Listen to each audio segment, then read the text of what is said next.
মদিনার সাহাবীদের মধ্যে সবচেয়ে গরীব সাহাবী ছিলেন সাইয়েদনা বেলাল রাদিয়াল্লাহু তাআলা আনহু। নিজের লজ্জাস্থান ঢাকার কাপড়টা ছাড়া তার কাছে দ্বিতীয় কোনো কাপড় ছিল না।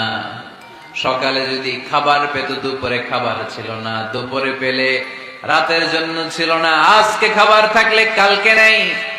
মদিনার সবচেয়ে গরীব সাহাবী বেলাল রাদিয়াল্লাহু তাআলা আনহু, লজ্জাস্থান ঢাকার জন্য শুধু একটা জামা ছিল, গায়ে দেওয়ার মতো কোনো জামা নাই।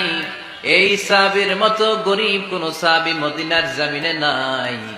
এই বেলাল রাদিয়াল্লাহু তাআলা আনহুকে বিশ্বনবী ডেকে বললেন, ইয়া বেলাল আনফিক ইয়া বেলাল লা তাখশা মিন যিল আরশি ইকলালা।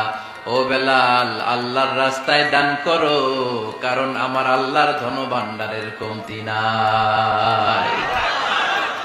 সাইয়েদনা বেলাল রাদিয়াল্লাহু তাআলা আনহু সবচেয়ে গরীব। শুনতেছেন, বুঝতেছেন?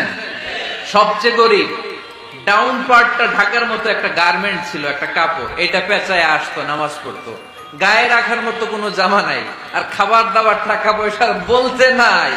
ওই সাহাবী নবী সাল্লাল্লাহু আলাইহি ওয়াসাল্লাম বললেন, আনফিক বেলাল, বেলাল তুমিও দান করো, তুমিও দাও, দানের হাতকে প্রশস্ত করে দাও। আনফিক ইয়া ইবনা আদম উনফিক আলাইক, হে বনি আদম দাও, দিলে আমি তোমারে দেব।